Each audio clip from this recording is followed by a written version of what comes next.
going, everybody? It's Hey. December 22nd, my friends. It is 3 days before Christmas.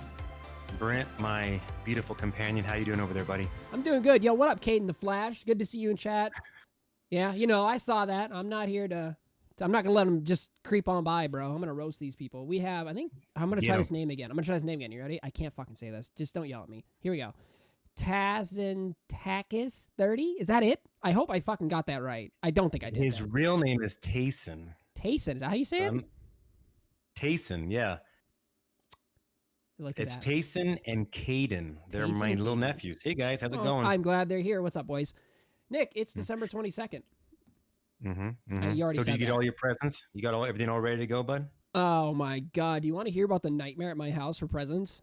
I can't Talk to me. I can't go into depth of what the presents are because she hasn't opened them yet. But let me break this down.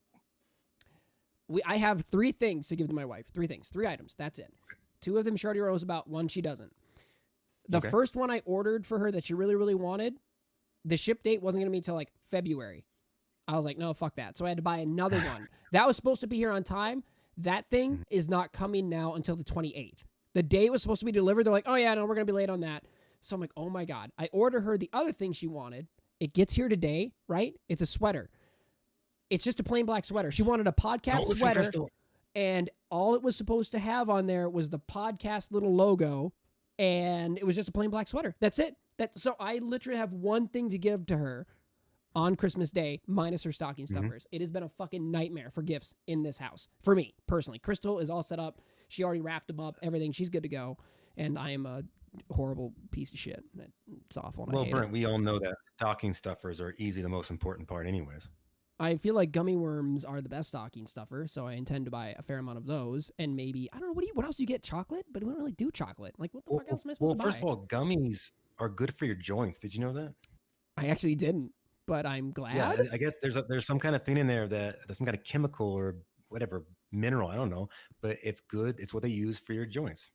That's So there you awesome. have it, Well, then everyone. I'm only You're welcome. doing her favors the more gummies I buy. So that's at least one thing. And then I have to go literally out tomorrow and buy a bunch of stocking stuffers. My voice is shot, by the way, clearly, ladies and gentlemen. If you can't hear this, I sound horrible. And that's just because I literally just spent an hour and a half yelling straight because I am an adult. Guys, this is and a an idiot. guy who actually talks on the internet for money, and the man. No, seriously, this is the man that everyone we all want to be. You, Brent. I want to be you because I want to be as handsome and as charismatic as you. So I'm. Go on. I agree with Brett. Nick, all right, guys. Well, what we're going to talk about right now, actually, is we're going to talk about a little something. One second. Yeah, get comfortable. It's entertainment news related, or at least, right? Is that the whole plan for the first period? Yeah. Entertainment news. So listen to this, my friends. Entertainment news comes to you maybe days ago, but we're going to tell you now. Zack Snyder. I don't know if you guys know who he is. He's a director, a writer, producer. He's done a lot of big movies, 300, The Watchmen. Those 2 are easily my favorite. But he also did Justice League, half of it at least. And apparently what happened was his son passed away. So then he left the project. What's the guy's name who directed the first and second Avengers, Brent? It's failing me. The guy who did Buffy. Yeah. Oh my God! People hate me. Firefly is his best thing. Yeah, I can see his face. It's dude. Yeah. I hate that. Yeah. He's skinny. Anyways, he's nerd clash. He's the hero. Joss Whedon. Josh Whedon. Yeah, Josh Whedon. Yes, there we go. Yeah. Thank you. Anyways, he took over because he did the 2 franchises for the Avengers movies, and apparently he changed almost everything, and his tone was different than the other half that the other director did. So anyways, it screwed up the whole thing. Bad reviews. Everyone hated it. Now they pretty much just they brought him back. They changed the whole movie. Might make it a lot better. What do you think about that, Brent? Did they really change the whole? Okay, here's my biggest issue with the film. Yes, they did. My biggest issue with that whole film, okay, it comes down to where they're fighting the big bad guy at the end, right? They're all coming together and they're throwing hands with what the fuck's his name, dude? He has a huge axe. Marauder or some shit. I don't know what his name is. Um. Anyway, I wasn't. I don't remember. the fight's really legit until Superman shows up, and then he just kind of like hits him with the old flick, With his sends it. mustache. Yeah, hits him right across the room, and he's like, "All right, we'll see you later, nerds. Okay, I did my job. Superman out." And that was so anticlimactic. It was so fucking boring. Like, I get the film isn't the best. Don't get me wrong. I track, but it was cool to see DC step into the realm to where Marvel had done so well that they were going to give it a shot. And despite the tone, I didn't think the tonal difference was too extreme personally. It didn't have that same gravity that Superman obviously had, but it certainly didn't have the wild, campy vibe of Batman, you know, or Avengers per se. It had its own kind of darkness to it, and Batman was maybe tweaked to be a little lighter. But collectively, I think Yeah, the film I was didn't like his lightness. I didn't like how Ben Affleck also walked around pretty much saying, "Hey everyone, it's me, Bruce Wayne, Batman." It's just kind of a very like when he went to that village that Aquaman was at, and he kind of just, "Hey, what's up, guys? It's me," and he throws that little thing and that batarang, and everyone's like, "Oh, you're Bruce Wayne." He's like, "Yup." no, that's me. Surprise, surprise. The issue is also though they did take that whole Superman versus Batman thing, and they had a wonderful, like, dark, edgy, you know, like a really cool kind of, despite how shitty it was, a really cool edge to it. And Batman was like that weird. Batman was awesome a little bit because he just killed people and stopped giving a shit. And I know it was a huge thing for me in the film where I'm like, he just ran two guys over. Do we not talk about it? He just murders two human beings, and we're like, Batman's finally killed people, and no one bats an eye. Because I guess, I don't know. That's it. Well, you don't mess with Batman. So moving the tone into like the second, into Justice League, you know, you had to lighten it to some degree. Yes. But I guess, wait, hang on. Lincoln says the Snyder Cut's not Zack's original version of the movie. It's his new vision after the other released. Yes, that's what I was trying to tell you. He actually changes a lot of things to make the whole storyline different. And I think it's supposed to bring back, was it Darkseid or Doomsday? One of the two, but it's supposed to have Wonder Woman supposed to have a couple of other scenes where she's seen that he's coming. And then they kind of just threw some other stuff that Joss Whedon didn't put together, I guess, very well. The story's a mess. And pissed a lot of people off. The story's a mess, and I guess I don't know if this is going to fix it. I'll say it. I don't know. Okay. Well, what if it changes everything? Like, and that's what we're trying to talk about right now. He's now talking about, and I'm guessing that means that it's probably successful in some kind of way, but he's actually talking about now taking Suicide Squad, that failed attempt that came out was it with the one with Jared Leto, the one that came out, I don't know, 2015, 16, whatever. But he's taking that and he says he wants to do more of that too. And I remember hearing that Jared Leto was pissed off because he did a lot of scenes, a lot of really good scenes, and they just completely just scrapped it for some kind of timing or whatnot, which I don't know why you'd ever scrap anything to do with timing if it's something this epic that people want to see a 3.5 hour movie. Because I remember Suicide Squad was only 2 hours long. Yeah, it was. Go ahead. No, go ahead. Oh, no, go ahead, buddy. Oh no, I didn't have much to say. I don't know if you can salvage either of those two train wrecks at this point. And my statement is simply like, I liked Jared Leto's Joker. And what I'm saying, don't yell at me, internet. Okay, hang on, chill. Understand, there are scenes where Leto has a Joker that is terrifying and unnerving, and you just don't really feel like you know what he's going to do necessarily. He's got very few scenes in there that I really, really like where he got to shine. And I don't mind the new take. I don't mind the extra extreme, like hood rat, gold teeth, face tattoo. I don't mind that extreme take. I think that's fine. I think as long as you keep the core concept that the character is literally what you should be afraid of because you don't know what he's going to do. If you keep with that core concept or someone who's willing to do anything at a whim, that's fascinating to me. And I think Leto had a chance. I really do. Margot, actually in chat, Lincoln says Margot as Harley was the only good thing that came out of it. And I would agree. She was literally the shining moment that actually made you want to sit and watch the rest of the film because I think Harley has a lot of fun. There's a lot of character you can mess around with Harley, and you can really have a really good time watching her develop in other new ways that we haven't seen yet. Harley's probably one of the only characters in the entire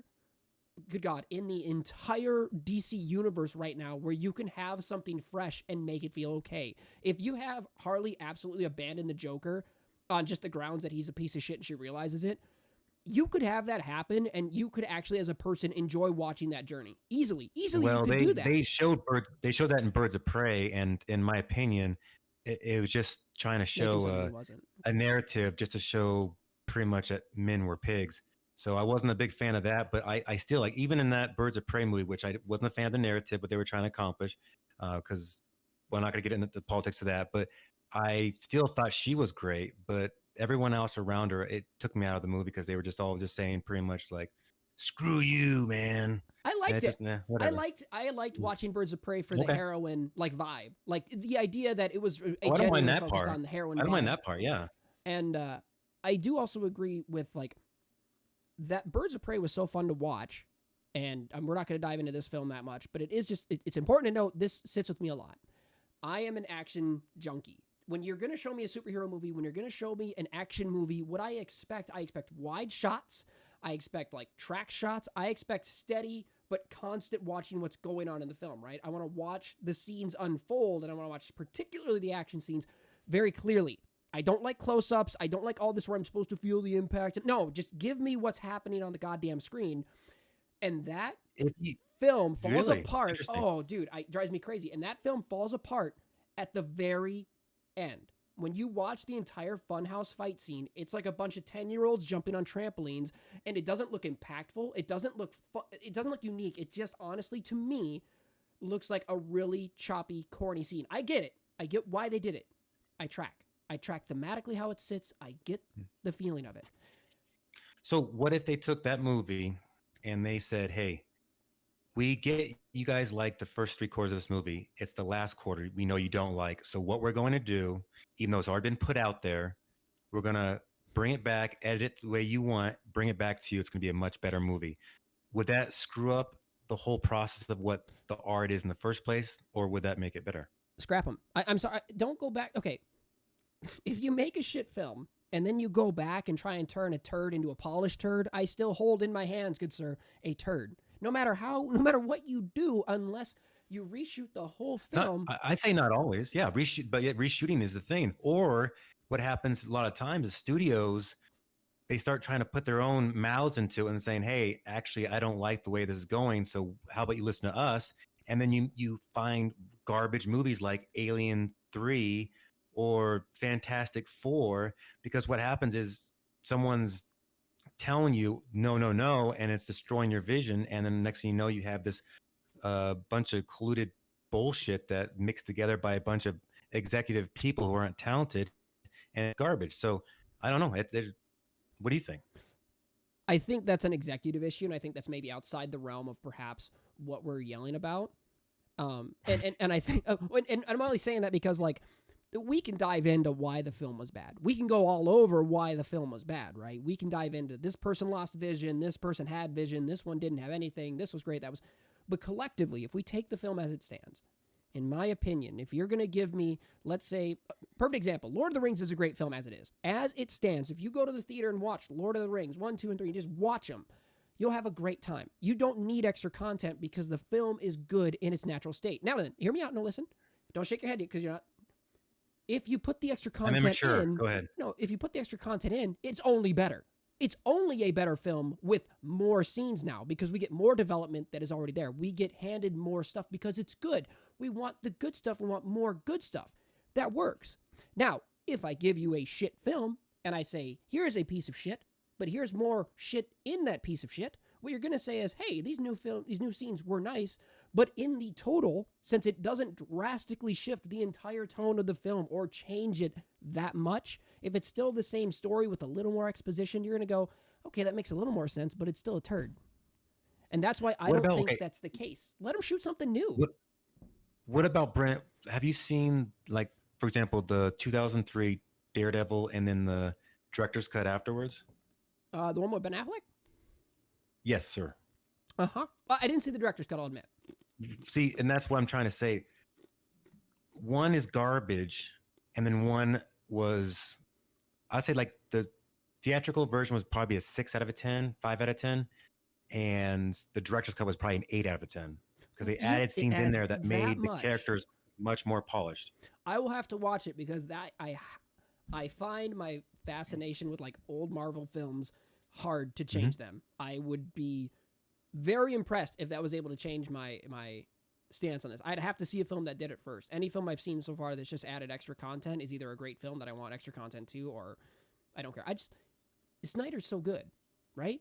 Can we just agree He Snyder's is good? he is whenever he's on his game, he's on his game. Like I said, his 300 and The Watchmen Oh, are Watchmen. movies that I they surpass movies and they become art in my opinion. Watchmen is They art. come Oh, from comic book to movies, and sometimes even The Watchmen, the movie was better than Watchmen, the comic book. I agree. I So love Watchmen, 100%. I will also die on that hill with you, sir. I loved Watchmen, and I think that's to me that's the bigger point.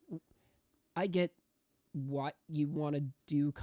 Okay, how I kind of see a little bit the Snyder thing too is someone going, okay, this didn't make very much money. How can we flip this? How can we make Suicide Squad make some more of its profit back since we're clearly out? How can we make this make more of it? How can we shake it up?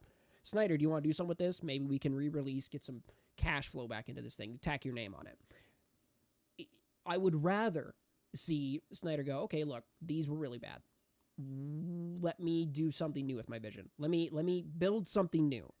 And I think Snyder has the capabilities to focus and really bring us back into a DC universe, even a dark, gritty, mean DC universe. Shit, I would kill a man in front of his own mother to see him go back to Batman versus Superman and give me a 4-hour film, but give me the proper conflict that is supposed to come of that. Give me the spacing time, the character development and conversation between these two titans. Give me that, because I want to see the reason Batman and Superman are going to go at each other's throats. That's what I want. I don't want the rushed version and then the whole thing of like, he said my mother's name. How does that make sense? What the hell? And then, that's the trick. Come on, dude, give me what I get in, like, if Frank Miller's Batman, when he throws hands, I want to say it's the second one, and you're going to yell at me for not remembering all that stuff. When he throws hands and beats the shit out of Superman, it's not him. It's like him and like 9 other shit superheroes you never think about. I'll never forget, like, there's a thing where the dude who can shrink in the DC universe is inside Superman's ear, and he blasts him in the eardrum. And Batman is narrating this whole scene as Superman is getting the shit beat out of him. And, like, that's the Batman level of awesome I want. What you gave me in Batman Superman was basically Iron Man versus Superman. So it's like, what the... Come on, dude, help me. Help me out. And also, just to die on top of this while I'm at it, Superman's a bad character. He's not fun to watch because you constantly try and humanize him, and any threat you throw in front of him is boring. Superman, despite yes, how sir. incredible you can visually shoot his films, the only one I've ever enjoyed was Snyder's Superman. And I enjoyed it because he had to fight other Kryptonians. They were a genuine nuclear threat to him, and it was awesome. And that's it. That's the only one that was good. Everything else that's ever come from Superman has been like, pew, pew, pew, pew. Oh, not a big deal. Okay. It's like shooting the gun and throwing it at him, and it's like, come on. Christopher Reeve's versions were good. Well, the first 2 were good, and then they were always corny because they're 70s. But then they started getting really bad. Superman 3 was garbage. Superman 4 was embarrassing. I remember the Sun Superman, like, oh, I am Superman, but it's Gene Hackman's voice. And every time the Sun would get close to him, he would like discharge, and it was insulting to watch. But I remember thinking Christopher Reeves was perfect looking Superman. Oh, So yeah, excellent. I will say, other than what you said, I agree 100%. Christopher Reeve is what I would consider perfect looking Superman. Yeah, he was super well cast. His look, his Clark Kent look to his Superman look is very iconic, right? I mean, you could still go look at like the twist he has in his hair, whatever, that kind of goes down.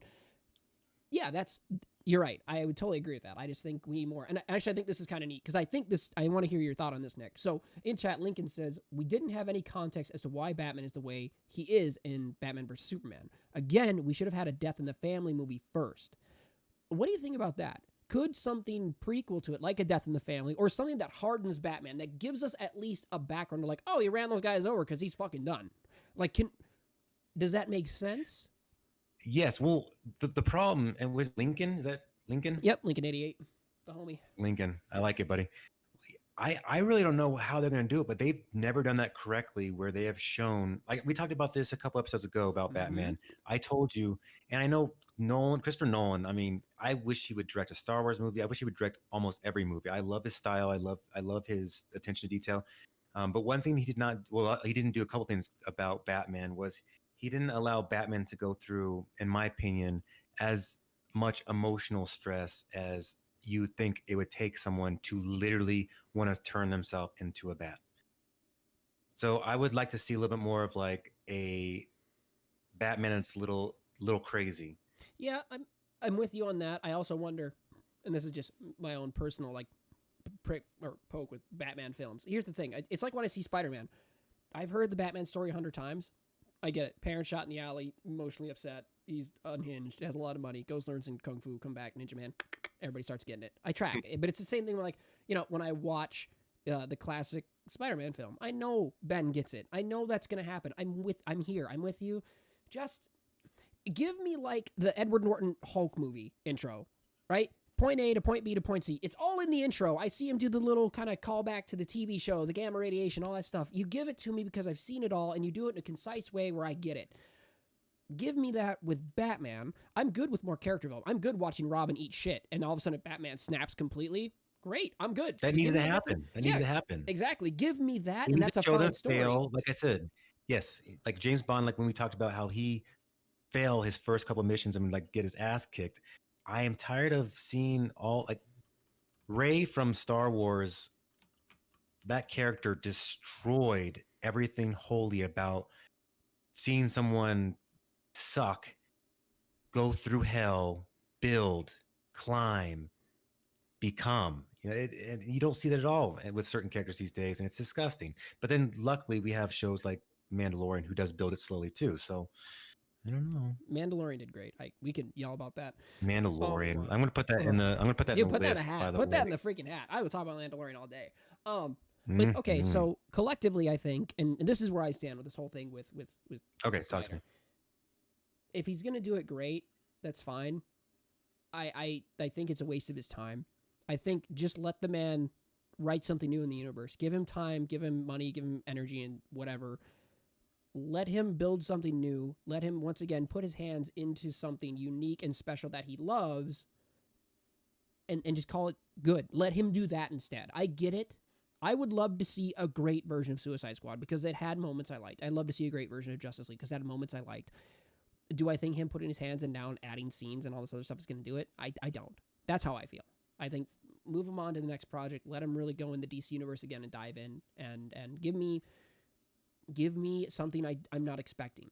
You know, give me a character I don't know about who's cool. Like the Marvels, what's his name? Moon Knight. I'd love to see a Moon Knight movie. I don't know shit about that guy. We're getting a Moon Knight. We're getting a Moon Knight. And that's cool to me. So what do we have in the DC world where you can let Snyder take that has like that grit and that what he does so well with bringing like darkness into it and going kind of crazy with it?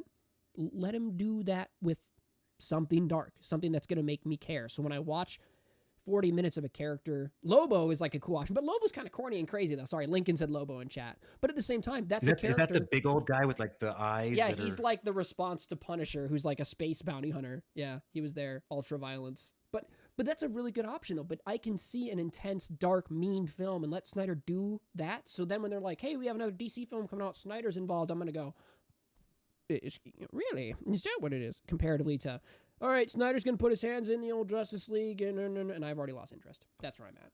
So that's how I feel. What do you think? What do you think about the whole thing? Is it going to fix it? Is it going to make it way better? What do you think? Well, okay, first of all, I thought the movie was not very good, so I really don't care what they do. But I would be pissed off, which it's happened, when they did all this stuff to Star Wars. But then again, Star Wars was already made well, so I thought that was stupid in the first place. And then we started adding those stuff. But Justice League was not very good, so I'm not affected or offended. Yeah. So I'm okay with it. Okay, I respect that. Well, that was our first half. Now we get to go into the stuff that I care about immensely, that we get to talk about. I can't believe you drew this. You didn't care about the first part at all. The first part's like, Nick, whatever. don't make me talk about this. Snyder's an asshole, and I hate. No, he's a great dude. Because he watches. He's gonna show up in our this mother. That's how he talks. Yeah, obviously, this guy right here. He gets real deep and okay. Anyway, hey, you got another follower. Thank you so much, man. We're gonna talk about the true thing we all want that none of us can wait for, and that is more Godzilla movies and the return of like the monster movie, not like the return of like the horror movie kind of monster thing. I'm talking the classic monster movie. Big creatures, smashing shit, fighting each other, fighting airplanes, blowing up tanks, destroying entire cities. Basically disaster movies that are just caused by titans. And that makes me so happy. So happy. I can't express when I saw that first trailer for Godzilla. You remember they did the trailer where it's just them dropping in. It's all smoke. It's like it's this tense rising music, and it's just those flares, and you can't see them. You can't see them. They cut through the clouds, and all of a sudden it's just devastation everywhere. I remember just the Mhm. build on the music alone in that fall. I'm like, what the hell is this? What film is this? This is nuts. What is going to happen? And then they drop and you hear the Godzilla roar and it's like, boom, it says Godzilla on the screen. Dude, I was just And heart folks, we all know attack. that. Like, I Yeah. can't even do it. Uh-huh. Not, not good, guys. You Not tried, good. you gave it raw, But and I appreciate it. But just that moment, right? That someone had taken the time a little bit to take. Let's be honest, Godzilla's a little corny from what anybody can remember. Man in a rubber suit, smashing cardboard. well, Like not that's for what the you. time. Oh no, not for the Gosh. time, but like you think to it now, like that's pretty iconic of Godzilla. Now though, we get like when you got that first drop of Godzilla, and I think before that drop of Godzilla, not only should that was tantalizing, that was amazing. Like someone was caring so much that like we're gonna build tension, and that film lives and breathes off the tension it creates, which is what monster movies should do. A good example before we dive into this, just to mention monster movies in general, is Cloverfield. Cloverfield was a gem. It was so well received, surprisingly, for its Blair Witch. Very refreshing too. Yeah, it was refreshing. It was neat, and no one knew it was a monster movie until like you saw it, and all of a sudden you're like, "Wait, what the hell?" That trailer made no sense until you actually sat down and watched it. And to give also that film credit, they did a great job of the whole Blair Witch thing. Shaky, you're involved, and then when there was an important moment to like see the creature or see the little creatures it had that chased them, they did perfect cuts where like the camera would like whap, it would just focus on those things or what was kind of happening that was really important that you saw. As compared to Blair Witch, we saw a lot of knees and a lot of feet and a lot of you couldn't tell what the hell was going on. They did an excellent job to stop, show us what was happening, and then continued like the running, the terror, the destruction. And Cloverfield, I think, was really a good stepping stone to allow us to come back into this. I think Cloverfield, you can look at Godzilla and Cloverfield and actually really get a feeling of like the merge there between those two films a little bit and see a lot of similarities. And I'm really, really excited to see like what else this is going to bring. You had another thing about monster movies I think we should really, really dig into as well. And I don't know if you want to mention it now with the monster universe, a little bit about the Mummy and stuff, because this doesn't only just, besides just Titans being amazing, there's a whole other section we're looking at, which is like Dracula and all that stuff. And why don't you go ahead and bring us in on kind of your That's my thoughts? monster movies right there. Yeah. That's what I'm all about. No, it's so you guys remember the Mummy movie that came out a few years ago with Tom Cruise, not very good. Mm-mm. And what they were trying to do, that was the first movie to introduce their monster universe, and it failed. So then they kind of just scrapped the whole thing with Johnny Depp being the Invisible Man, and Angelina Jolie was something, I forget what she was, but then they scrapped it and thought, oh, we're done. And then the Invisible Man, that movie with what's her name, Elizabeth Moss, that That sounds great right. actor from Handmaid's Tale, and she's good in everything. I don't know. I think it's Elizabeth Moss. She Mad Men. She's good in everything, and she made that movie. It brought it back a lot of love to it again. So then they decided, no, let's keep on going with this. So now they are doing, and I haven't talked to you about a lot of these, Brent. No, you so haven't. I'm excited to see what you're going to think. But they're going to be making Jekyll. Yeah. And it's going to be Chris Evans. And then they're going to do American Werewolf in London. Oh, yeah. And that's one of my favorite movies. I love the creature effects were some of the best. I think it's Rick Baker who did them, and he's one of my favorite special makeup artists. And the director's son, John Landis, who also directed Thriller music video, the best music video of all time. His son is directing the remake of his dad's movie. So I'm excited about that. Gremlins 3.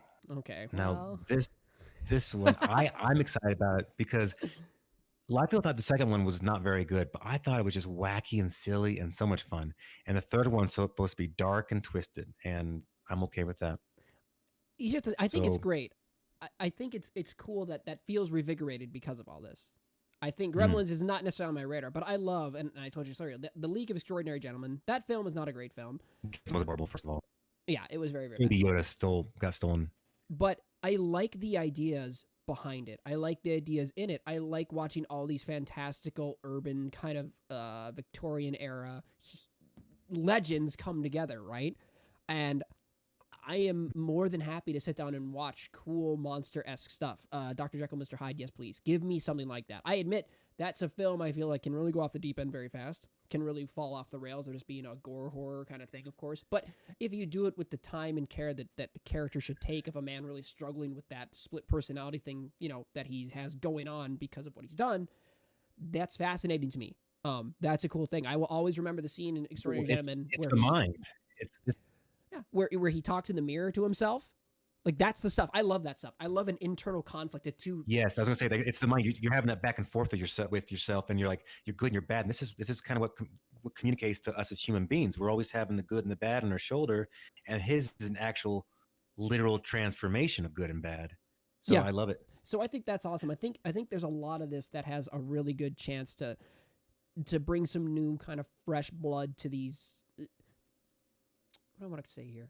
What I don't want to say is I don't want to feel like they're rebooting these stories, right? I think each one of these has kind of been touched here and there, but I don't think any film has ever really, in a very long time anyway, grasped like the depth of these characters or these creatures. Particularly like the Creature of the Black Lagoon. Like when that released, we have not, and it's crazy we haven't seen a redo of that at all. That's in fact insane to me. It's coming. It's coming. I hope it is. I just hope it's not the exact same film, but that's one I do hope for because it's been so long, and with where we are cinematically right now with effects and everything else, that can be fascinating. That film was groundbreaking at its time. Did you know, if I recall correctly, Creature from the Black Lagoon was the first film to use underwater shots? But you didn't know? Oh, wow. I believe it was. I believe it's what, 1950? No, not 59? Or is it earlier than that? 59? Okay. Maybe 59. I'd have to look it up. But the point is, I want to see all this come to life, and I think the more quality stuff we have, and you're going to disagree with me a little bit here, is the more quality stuff you have like Godzilla, the more quality stuff like we have like the second Godzilla and Kong, when we have these great films as compared to King Kong with Jack Black, when he fights a T-Rex, that's legit. But that's the selling point of the movie. Beyond that film is 2.5 hours. That film is 2.5 hours too long, and you know it. Sir, oh my God. Sir, the selling point is the relationship between the ape and the lady. Okay, that's the selling point. Get out. Boom. Character out. development. Get out. Go on. Walk away. Get out of here. The angels are coming. We all know that is a bad film. And then we go back to Godzilla in New York. What do you guys think? 2000. No, don't chat. Don't say nothing to him. Don't even talk to him. He's not even here. Say it all. But if we go back a little further, anyways. we look at Godzilla, and it was a neat film, but it was a film where basically it felt like a dinosaur film. It's like we took Jeff Goldblum and said, hey, you were in Jurassic Park and people really liked you. We did Jurassic Park 2 and no one really felt that. So let's do Jurassic Park 2 again, but it's Godzilla. Got him. And it wasn't great. It was painful. And that's was it like that though? Was that how they were sounding? Yeah, if you can watch a video of them sell the idea to Jeff Goldblum and they just go at him. They do that a few times and he's like, all right, cool, all right. And then he totally submits. But then he has these little ooh. Yeah, I mean he does a lot classier than I do. Ooh, guys, ooh. I love him. Jeff Goldblum, he's so smooth. I love it. I can confirm that's how the film sounded. The point is, I think, when we look now to the current, right? We take a look at Godzilla, and let's just talk about Godzilla a little bit and why we both like that film a lot. And I think the thing I really like, when I went and saw it the first time, I was on the edge of my seat waiting to see Godzilla constantly. And a big criticism, and you and I talked about this, is that people didn't feel like they showed Godzilla soon enough. It took a long time for him to get involved. When he finally does, it's only for like the last third of the movie. Watching it a second time, it does a fantastic thing that horror needs to do. Horror needs to build tension. And there's a long kind of thing you can look up, but long story short is the moment you reveal the monster, we lose the sense of tension, okay? And as people, that's the hitch. When we see the monster, there is a release for us. We're like, aha, there, the creature, it has appeared. I can finally know what I'm facing. I understand what's happening to me. This is not beyond my realm of something I'm incapable to deal with. I can finally understand it. However, every moment before the monster is revealed, despite how much of it we see. And the airport scene in Godzilla 1 is a very, very great moment. We see the bat, moth, weird creatures get kind of pushed and punched and they fall and shit blows up everywhere. And all we see is Godzilla's foot. You don't even see him. You see him walk through and there's the chaos that comes from that. That is like one of the best tense moments of that film because we as people then see how other humans react in that scene. And it's panic and it's chaos and it's everything you'd expect. So your blood pressure rises just off the fact that like At any moment, if one of them were to step left or right, they're going to kill 200 people. They're just going to squish 200 people. And that's terrifying for us. And I think that film does that well. It raises the stakes constantly for what we as humans can deal with until finally when we're like, here he is. Godzilla's in the city. Most people are out of the way at this point, and now these monsters are going to throw down. Now we get the gratification of going, oh, thank God. God, kill that bug, Godzilla. Beat the shit out of it. And then we get to watch a fantastic, stunning, so good, like 2 hour, well, it's about like 45-minute monster fight. But it's awesome. And it's so rewarding to get to that point in that film. And I think the criticisms leveled at it for being too slow in revealing Godzilla are unfounded. Oh, that's bullshit. That's So, bullshit. what do you It's like? one of those things, Brent. Go ahead, bud. No. I'm asking. I want to hear your thoughts now. I was just going to let you know that's what I liked about it, and that's where I stand. I want to continue that thought you had. Well, you nailed it perfectly when you said that tension is built from not showing anything. That's why the best movies that we have are the ones where you rarely see the evil entity. It's what makes all of us like the whole Psycho. Perfect example of it. This movie, it was made in the 60s, Alfred Hitchcock. Still to this day, the thing that scares the shit out of people the most about that movie is when you do not see the knife stabbing her. You know the music. You know that your imagination kicks in, and all of a sudden your brain goes, "Oh my gosh, that could be happening to me right now," and it literally will give you a complex, that bathroom scene, or at least the Shining bathroom scene, for the rest of your life to go in the bathroom. Have you Keep the seen light on, everyone. Keep the light on. Have you seen the? It makes me think of the TikTok videos and back in the day, Vine. I'm an old man. The people used to do Vine videos have been like someone's in the shower and they're like washing their hair and they got like get the soap out of their eyes, and as soon as they do, someone appears up behind to stab them, like, and they finish. Everybody has that internal fear because of it. I think it makes sense. I am with absolutely. you. There's a whole thing of just the unknown scares us, and when we are vulnerable, it extra scares us. So the scene in Psycho with that whole knife raising up, and we know this person is vulnerable, and that could be us at any moment, particularly when we're naked in the shower, very vulnerable to the world around us. Very vulnerable. Yeah, that's whenever we do not want. It's like the only thing worse maybe than that's taking a shit. Yeah, it's so I agree. I think that is a natural state to us, and I think people who at first bitched about Godzilla were so used to what we envisioned Godzilla of. Like again, back in the day in the 1950s films of the rubber suit, you saw him all the time, and like, I get it. I get what we're used to. However, I love making me wait for it a little bit. And now I'd like to talk just a little bit about number 2. And while I find number 2 bearable and fun to watch, I will Bearable is the right word. Yeah, I will quickly say it's not the best film, and it's because they went the route that we kind of just talked about. They kind of went, okay, here's all the monsters, let's get to it. And while it was neat to see all these Mothra particularly come alive, whatever mecha murder, goddamn gold dragon from space, whatever, all that stuff, it was I don't even remember its name, dude. To watch them, And you don't need to. no, but to watch them on screen was gratifying. However, a lot of what was happening in that film was lost. I didn't fully understand like the depth or feel like the impact these creatures had. I feel like we're supposed to listen to these brief news reports and all this stuff about, this pterodactyl making its home on top of a volcano and blows away a city, but then it doesn't seem like anybody left the city. I'm like, okay, so is the city blown away or is it not? And a really good thing that you can kind of look back to that is, have you guys ever watched The Strain?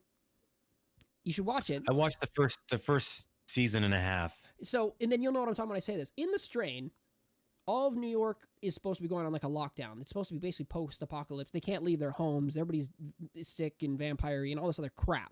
However, in every Vampire. scene... I could just do that in there. Yeah, That's a small little part vampire. yeah, just a little bit. But in every scene and anything they are outside, there are people everywhere. There's people walking around. They're talking. It feels like the day is the same as it was before all this happened.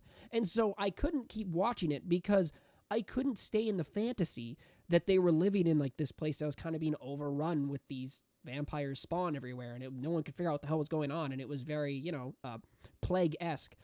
It never felt that way. It never felt that way. And the same thing kind of harkens back to Godzilla. Every city that's destroyed in the second one, everything that's going on in the second one, there are plenty of shots and scenes and discussions, all this stuff in these ruins and rubble, and there's people everywhere. And it's like, okay, so did he fucking wax this place like a nuclear bomb, or is this okay? Like, he just knocked over a few buildings and we're fine. And the game, it loses its message compared to the first one, I feel like. And It did, Brent. It very much did. What it did is they took, like I said, hey, the first one was good, but a lot of people wanted more action, which is a mistake in my opinion. So we're gonna do is we're gonna make this like a Michael Bay movie and have a lot more action, but all the characters are gonna be retarded and they're all gonna just give us pretty much exposition on what's going on, but that's about it. Yeah, and that's and it's such a bummer because the cinematography of those films, I still think are Cinematography was gorgeous, beautiful, just beautiful. gorgeous, and especially Like the last making. season of Game of Thrones, beautiful cinematography, bad Yeah, direction. felt bad. Oh, now we all feel bad, Nick. Now you've ruined it for everyone. I've done my job. Go ahead. And just to touch on the final one, though, I think the best of all the monster movies that come out is Kong, and Kong was good because while Which one? I'm Which sorry, Kong Skull is Island, the? Skull Island. That was such a good film. A good film. Like I would if you wanted to if you came to my house right now and you're like, "Hey, you know what we should watch Kong?" I'm like, "Yeah, we should go watch that right now. It's that good. I'll I stay up agree. and watch I it." agree.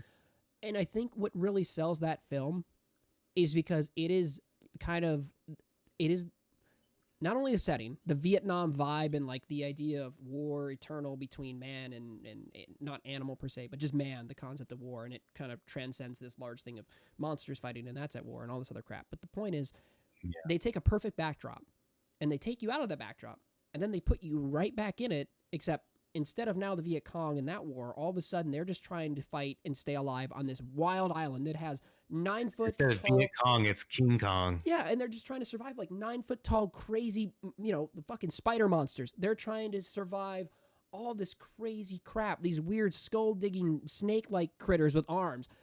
It does such a good job of both gratifying us and showing us the monsters. But when those monsters show up, there's no playtime. It is devastating. They arrive and bad shit happens, and that is what we need to see. If you're going to be a constant state of like, hey, look, here's Kong. Kong needs to be there for a reason. He needs to be there because, yeah, he's got to choke the life out of one of these snake creatures to save all these other people that have no idea is around. The perfect, really. First of all, Brent, Yeah, go ahead. what are they going to do with that? Is there going to be a Kong versus Godzilla, or are they going to be buddies? Are they going to, It'll be playing inevitably. video games? What are they planning on doing with each other? I think they'll inevitably be friends. They're inevitably going to join together to fight some other creature. I think that's very clear. Because here's the thing: I don't think if you want to keep making money on Godzilla and Kong, number one, you can't kill him now. Number two, No. You can't. You're going to alienate too big of a group if you dictate someone is the winner per se. Two big franchises. Let's kill one of them. That's Yeah, stupid. that's It's a like bad idea. Marvel and DC joining together and saying, "Well, let's kill DC." Well, no, let's kill Marvel. Oh God, here we go. What you're gonna see though, for sure, is you're gonna see the classic. Like they're gonna fight. There's gonna be a nice brawl between them. I'm very sure Yeah, they'll that's fight. They'll gonna fight in the happen. beginning. And then we'll have that nice balance. And I think you need to do that with that film to sell it. I wonder what you put in there to up the ante at that point for a creature. Like Godzilla is it, right? Like just from the standpoint of they talk in the second one, he is the apex. He is the alpha. You are top dog. You are God fucking Zilla. You are here to just beat ass. That's what your job is. Kong's tough. Don't get me wrong. I like Kong. Like and I maybe favor the Godzilla a little bit, but I only do because again, if you're telling me right to my face, like, hey, he's gonna fight like 3 creatures and rip heads off. He just killed some with 3 heads. Like the dude doesn't stop killing. He's a god. Then there's Kong, and he had kind of trouble with a snake. All I'm saying is someone has fought. There's a weight class there. That's all I'm saying. I'm not trying to be shitty. Too bad I didn't have water in my cup. That's all. That's all I'm saying. I would like to see what creature is supposed to, bind them. Bring them together in some semblance of unification. I disagree, by the way, by the Kong Godzilla fight. I think it'd be the way around. I think, Really? first of all, and maybe this is a little silly of me, okay?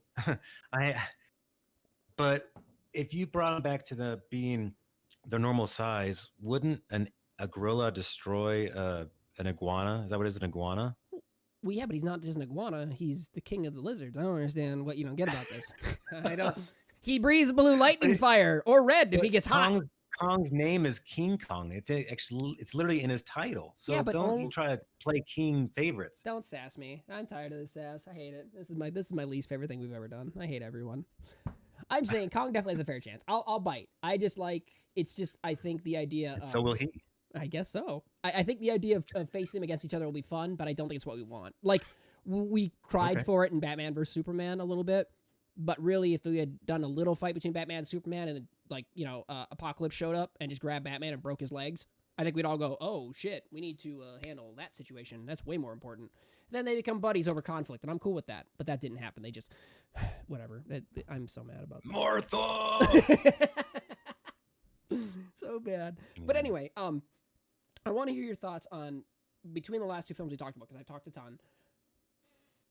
Number 2, what were the redeeming qualities of Godzilla 2? And then obviously, what were the parts of it that you didn't like? Like, what was it that, because you said clearly, and I think I know, obviously, but I'd like to hear you clarify that. And also into Kong. You really like Kong as well as I do, and I'd like to know what your enjoyment between those films were.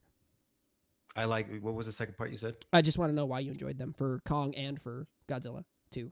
Oh, Kong. I think it's comms. I'm like, Yeah, I'm the gonna try to comms. answer Tell me this, how but you I like don't know. communications. I just Is it picture fun? on the answer. I'll get there eventually. So comms, the communications I'm and gonna stuff hang like this call that. up We right need now. I swear to Christ. it. No, I think that Oh my God, hang on. I pretty just much. screwed up. Let me take that off the screen. Go ahead, continue. I'm a piece of shit. You're good. Godzilla himself, the first one, like you said, it does. It's a horror movie. He's around. Where is he? And then all of a sudden you see the bad guy. He's destroying everyone. We need help. Who can help us? Here he comes last minute to save the day, like the 50s and 60s and 70s and 80s that they did that. And then the second one, they're like, hey, let's just have a bunch of action. And by the way, the cinematography was excellent. The second one, the special effects was excellent.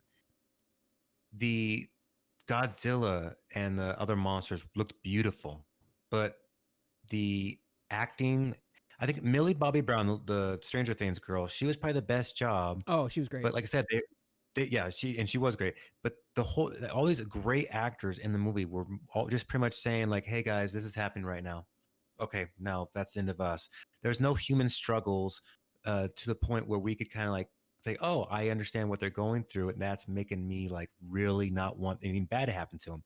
The problem with the second one is you don't give a shit what happens to any of them. The first one, first of all, killing off Bryan Cranston within the first 20 minutes, I will say that the trailer pissed me off because it makes you feel like he's in the movie. He's the main star. And then he dies in the movie. So I was a little pissed off about that. But other than that, every single person in the movie, in the first one, for the most part, besides the main character, sadly, but I felt the weight of what they were going through. Yeah, I was gonna say that the first one has that thing. It tells a very tight, compact story of a man trying to get his family during the end of the world, so to speak. Right? It's very tight. It's very simple. But I loved that about that tale. The Bryan Cranston stuff and all that jazz. Actually, I liked when they killed him. When I think back to it, and I like it because it makes You me do like it, value. okay? I value what happens when you kill a character in front of me that I like. I'm either gonna get super mad or I'm gonna go, okay, that makes sense. And I was mad when you killed Bryan Cranston. I'm mad now. How did that happen? Screw these eggs. What the shit? Zilla, get in here. Kill them all. I'm upset and I want to see resolution.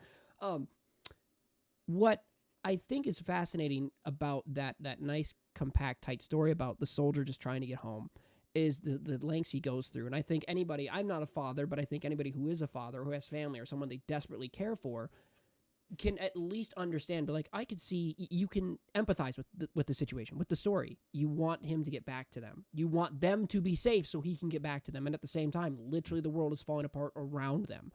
So, and that's a story, like you said, as humans, we can vibe with. We get it.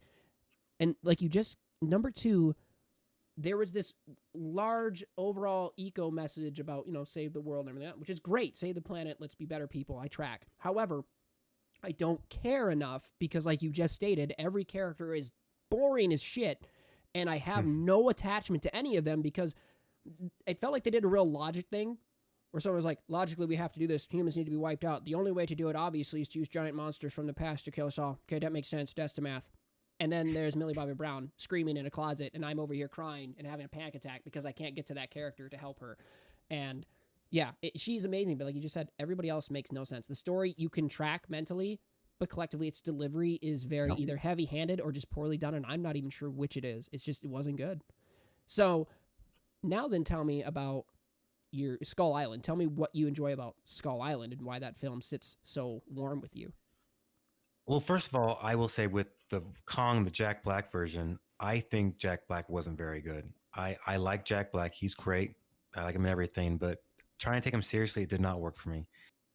I liked everyone else in Kong. That they were fine. Kong Skull Island. The reason why that is better than Kong, even though Kong is just kind of doing a remake of the original, the whole they find Big Gorilla, they do what we always do as human beings and just try to take something and sell it and or make a profit out of it, be famous from it, and then it backfired, and then sadly, even though the humans were the ones who screwed up. It's the ape who ultimately dies. It's a tragic story, and that's why I loved Kong.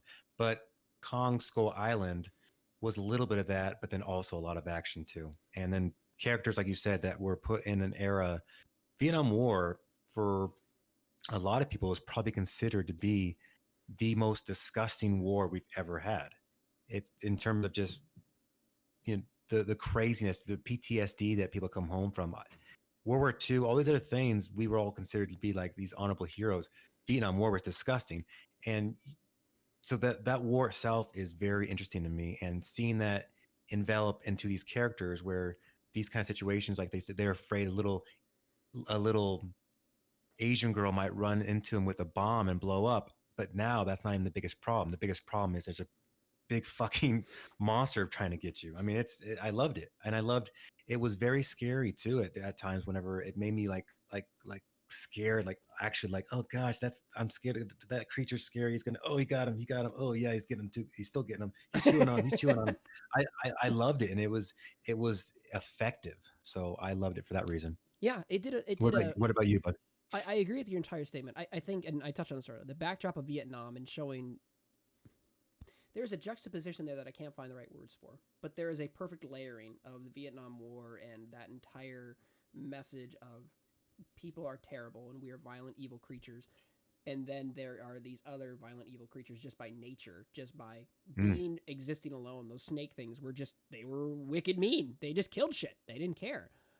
And beyond just that cool backdrop and like how those two layer across each other, I think the thing with Kong is it has a perfect pacing. It has one of the best pacings of a film I've ever seen. And when you finally get to the island, and I say finally, and I mean it doesn't take long, which is also wonderful, but the tension builds at an appropriate pace for that island. You kind of are learning about, is it Moth? What the hell is the company called? It starts with M. I can't remember. The point is you're learning about the company that like John Goodman's all involved with and all that other stuff. You're learning about all this quick backstory stuff where they don't beat you over the head. There's not long exposition. It is told cleverly and quickly in a way that you grasp. And then they're like, hey, we're going to head to this island and we're going to look at shit. And you know, as the viewer, you're like, that's where I want to get to. Let's go. And it's nice to have just enough to like tease you a little bit. And you're like, okay, so I understand there's this hollow earth theory. I track. So maybe monsters just live in this hollow earth underground plate. Okay, cool. I get that. Let's get to why they're there. You arrive to the island, and now your pacing is perfect. They are constantly in combat. And the brief reprieve they get, you are just informed more how that entire area is constantly in conflict. And the little tribe of people that live there are like, thank God Kong's around to kill snakes, because God, he wasn't. This place sucks. Like, that's awesome, you know? And you get to see also the ecosystem. Good characters and good characters too in the show. Yeah, John Riley, who I don't think was... Because you're talking the whole time, and you're redoing all these voices, I'm thinking... Well, the reason why Brent's to be doing all these voices is because there's a lot of good characters that are really like animated, and I loved them too. Yeah, I didn't think John Riley would be a good pick, and then I watch him, and I still like him. I like him in that film. It's weird. I see him show up, I'm like, sweetheart. Yeah, I'm like, you're just a weird guy, but why do I am drawn to you still in this film? But to see that development of just Kong as a protector, much like Godzilla becomes a protector, is something we appreciate. Especially, I think we get a nice sense of relief in both of those films, where the big monster saves us from the other big monster and is nice to us, and it's because we can't deal with the thought of something so massive out there that's just cool, right? Like, if it was also shitty, those would be terrible films. We'd be like, why do you watch it? It's just going to walk around and kill you anyway, which is like the Cloverfield conundrum, right? Cloverfield's just a dickhead. The whole thing's just an issue, and it sucks for everyone involved. So in the end of it, you're just going, well, now I'm just sad because nothing pans out. This is awful. Well, at least we get the PG-13 like, hey, way to be, champ. Go get him, Kong. Yeah. You know, we get that nice feeling from cinema. And I think that's the other thing that sells both those films so well, is we get a good feeling at the end. All the pressure, all the tension is finally released, and we all get to go, Kong, he's a swell guy, or Godzilla, what a pal. You know, he's here for us. Cool dude. And that's nice. And I think they land that in a way that it's corny and campy, but it makes sense for us, right? It's campy. That Hmm. Kong just like basically waves to them as they leave the On boat. purpose. It's fun. It's entertaining. It's silly, but it still has substance. That's what we all need. Mm-hmm. I agree. Okay, we got 5 more minutes, and I do want to talk about real quick just a little bit more about Kong in one scene as I'm thinking about in particular. The helicopter flyover. I wonder if there's a little bit of that. I kind of talk about that Vietnam and that crossover in there where in Vietnam, it was a known thing that sometimes gunners and pilots would just blow villages away, right? These helicopters kind of, we get this a lot in cinema. I think Apocalypse Now has one even where, they're flying and they're just laying waste to people and being awful.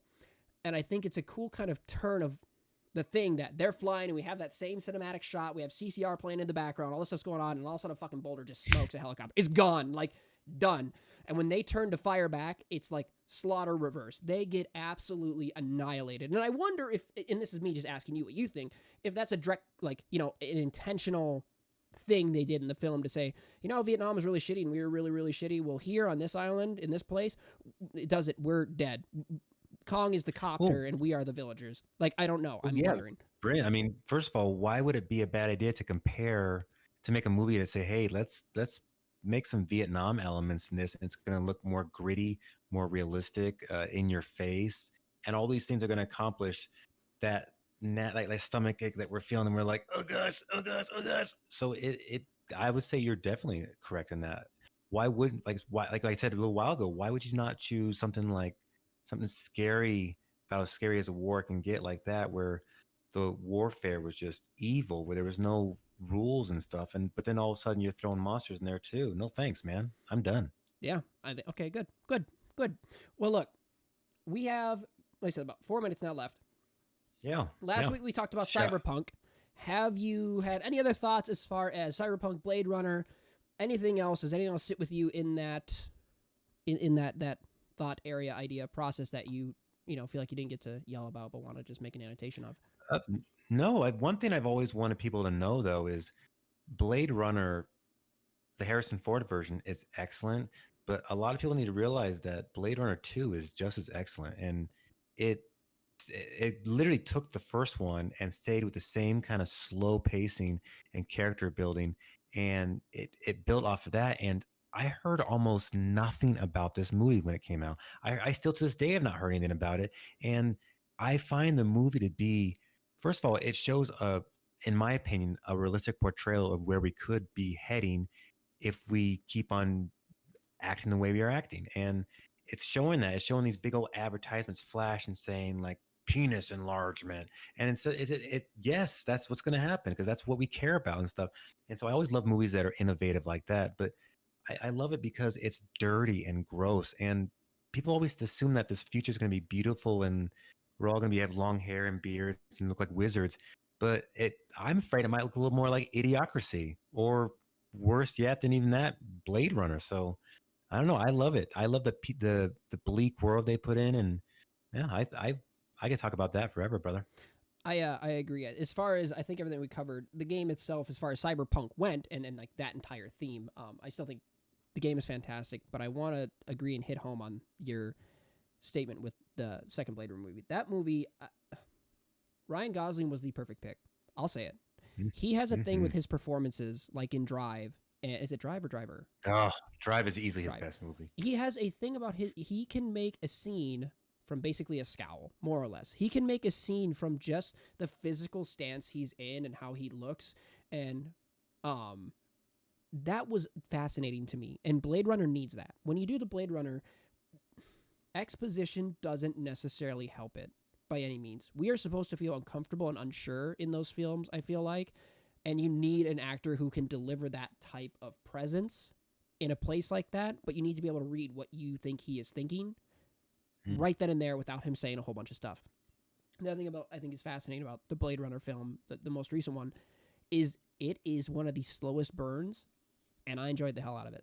It gets a little long in the tooth at times, but I realized watching the whole thing, it was only about one or two parts where I was like, okay, where were we going? But when we got to the next part, I was glued in. I was 100% there. I wanted to see what was going to go next, and I want that story to finish itself one way or the other. And I think it also offers one of the most fascinating conversations you maybe can have in film. And that is where towards the tail end, and I'll stop real quick. This is a spoiler. If you haven't watched the new Blade Runner, go watch that shit. It's silly for not seeing it already. Spoiler, I'll take 1 second. Okay, he goes after he's lost his lady and he's walking through the city. And like you said, the advertisement, very sexual advertisement for like the droid companion she is or whatever, the AI companion she is. It looks at him and it says, "Hey, Joe," and which his companion always called him. And it puts you in a fantastic place to discuss, was what he had with that AI real? Was it a genuine real thing? Her giving him the nickname Joe, her loving him, and all that other stuff. Did they feel love, or was it literally running a program, more or less, to fulfill what he sought? And was it real or fake? That film, very few films have that, and that one has it in spades on that one scene alone. Well, I don't know if you knew this, my friend. In the original movie with the one Ridley Scott directed, they actually had Harrison Ford was also a robot. Do you remember that? Yeah. He's a synth too, or what are they called? They're not called synths there. What are they called? Uh, I call them synths because of Fallout. they're called like Nexus 7 or something like that. Yeah, they're a model, more or less. Yeah. Yeah, I remember Rutger Hauer's was like the Nexus 7 and the rest of them were like Nexus 6 or something. But they had a weird name. But I remember the director's cut at the very end when that guy who did the little origami stuff, he did a unicorn and placed it on Harrison Ford's Decker's on his desk. And throughout the whole movie, we were seeing Decker dreaming of unicorns, which was implying that he's also a robot, and really Scott himself said that was the case. So anyways, what I'm trying to say is they both fell in love, and the way it was, I mean, I remember it's Harrison Ford style, but I remember he like threw her against the wall a little bit. Dude, that was a dark scene. He does his Harrison Ford thing, which I think most women would love. I don't know. Apparently, Sean Young, when she got thrown against the wall, she got pissed off about it, but she's apparently hard to work with. But anyways, the second one, to your answer, I would imagine, and I've always felt this way too. Her, if you guys haven't seen Her, have you seen Her, Brent? That's where what's his name? What's the actor? Joaquin Phoenix falls in love with the AI. Yeah. Mm-hmm. Yes. Now that is, in my opinion, easily the best representation of showing proof almost that robots can love humans and vice versa. That was maybe a little bit of an exaggerated way of showing it, but I liked that. So I think, yes, I think that they had a legitimate love, and he didn't even know he was a robot, and he felt certain human emotions anyways. I don't know about her, but it seemed like she was risking her own virtual life to save him and stuff like that. So I guess, yeah, I think they did love each other. See, I think he loved her, but I think it's fair to say you can work through some of the stuff and say maybe she wasn't. Maybe she was just a program. And I think there's a lot of neat hints in there through it. And again, this is a topic for another show, I think, completely. We could chew on this till the end of time. But I just think that alone in that film, beyond everything else you can watch him struggle with in becoming, am I human? Do I have purpose? All that other good stuff. What makes us human? Yada, yada. The constant question, the age-old question of how can a robot be a human and what makes us people meet? What makes human human? Yeah. Yeah, is a great, and that that film automatically, covers all those really, really well. And then on top of it, it's just a good film. Just wonderful cinematography, great backdrops, fantastic job from all the actors. I think everybody delivered it. Even Jared Leto's intense, extreme dude was extreme enough where I was like, okay, you're a little corny, but also this is like, a weird cyber world. So I get it. You're awkward. You're extreme. Okay. Before he got contentious, he was a good actor, Brent. He was actually in a lot of good movies back in the day. Lord of War just was sadly, my favorite. He got very like beautiful and posh, and all of his movies kind of had a certain like, hello. I remember when he was in like movies like Fight Club, and he was great in it, or that Lord of Bullets or Lord of War, dude. Lord that was of a War. good. That was he was great. Yeah, he was good. Or sorry, his best one easily, Requiem for a Dream. Easily. Yeah. And that's just a good film. Movie. That's hard to hate. That is a great film. Movie. Okay. Mm-hmm. Finally, end of the show here. I'm glad we had a wonderful chat. You have stuff to pull out so we can find out what our next topic is. Yes. The universe willing, we will pick something amazing like Monster Movie Comeback, and everybody will be happy. So, I don't know, do we do a drum roll? Do you just reach in there? Do you scream? Do you... I'm gonna tease the audience. Oh, they Look seem at to. And also, ooh. chat. I'm sorry I didn't have a lot of time to answer a lot of this. Lincoln and Tayson and Caden, there's a lot of really great stuff you guys are coming out with. Oh my god, where'd he go? Shone is Yeah, coming thanks, with good guys. stuff. Yeah, you guys are bringing out great points. I'm sorry I can't get to every single one of them, but I would talk with this about you guys all day. I love this shit. So you guys are bringing up excellent points. Yeah, I was looking at the comments, and I have it on my phone. I'm just here trying to be nice and also be professional. It's like, Mm-hmm. so yeah, guys, I'll find a better way to contact you about that. But and also everyone listening, please put in the comments, send me an email. And by the way, our email is the Nerd Frenzy Podcast at gmail.com. Send us anything there, requests for topics, goods, bads with the show, anything you guys want to talk about. Go ahead. Anyways, here we go. I should have probably been like dancing for this, something like that, but I'll do it next time. Everybody thinks now you looked at one you didn't like and you put it back and you grabbed another one. That's what everybody thinks. I promise I didn't. I pinky. See, guys, that's important. I believe it. I put pinky up. If the pinky's out, we have to believe it. Okay, well, this is going to be something you and I are very knowledgeable about. World of Warcraft. Hey, that's really cool because literally new expansion came out a few weeks back and we just talked about it on our last one. So that's awesome. I am excited to talk about both. You know, hey, thank you so much, Tayson, man. We will see you later, man. We can talk about not only new expansion, we can talk about the film that had so much potential to only be. I love watching that film. Is that weird? I just like watching it for an action film. It had okay, so it did have some trouble. Don't get me wrong. I'm not going to say, but it's definitely no Transformers. It's not a complete Michael stinker. Bay. It's fun. Yeah, it's not. Yes, that's a perfect way to put it. It's not a complete stinker. There was things about it I loved, and things about it I didn't love. But I wish that they would have kept on going with it. Maybe add a little bit more. I don't know. Dude, there's whispers. There's whispers that they might look at doing Arthas. The entire Arthas. There's whispers, bro, and that's. I've been wanting to do Arthas for a while, guys. If you don't realize, Arthas is the Lich King. Okay, he's a guy who, pretty much, badass guy, like an Obi-Wan Kenobi kind of guy that pretty much goes to the dark side. Yeah, that dude is our Vader, but not the for World of Warcraft, or for Warcraft. I'm sorry, I shouldn't say World of Warcraft. But the point is, like a Lord of the Rings kind of thing. If they had started there, because you can play the game, you could read just a book of Warcraft 3, the game, where that whole story unfolds, and you have genuine, awesome characters, you have great developments, you have a dark turn, you have everything you need to really, like, dive in to this universe. It brings it straight up to life. It's so good. And if they do that, if they are so good and they're so careful to just follow what they've already been given, I think there's so much chance for it. But again, it's whispers. It's like little specks out in the stratosphere. So anyway, World of Warcraft, that'll be awesome. Because you haven't seen or touched the new expansion yet, have you? No, I haven't. I pretty much ever since I got married and had kids, those kind of video games I don't have time for, and I will eventually soon. And in fact, my wife actually told me, she goes, "All right, Nick, I'm going to do this for you. Either you put me in one of your Star Wars fan films, or I will play World of Warcraft with you." You're going to make an adult film. Smart. Mom, if you're listening, yes. She doesn't watch this, right? I can say that. Am I in trouble now? No. My wife is classic. How dare you? I'm sorry. You're right. That was for shame. Oh my god. That sounds great. But no, I told her, I said, the Star Wars thing, I would love for her to do that too, because I do a lot of Star Wars fan films, and I'm going to put that eventually on our channel, by the way. If you guys want to see it, let me know if you guys want to see it. Yeah, will you put it up? I'd love to show you guys a couple things. I haven't seen it at all. Why can't I have a say? I would like to see this.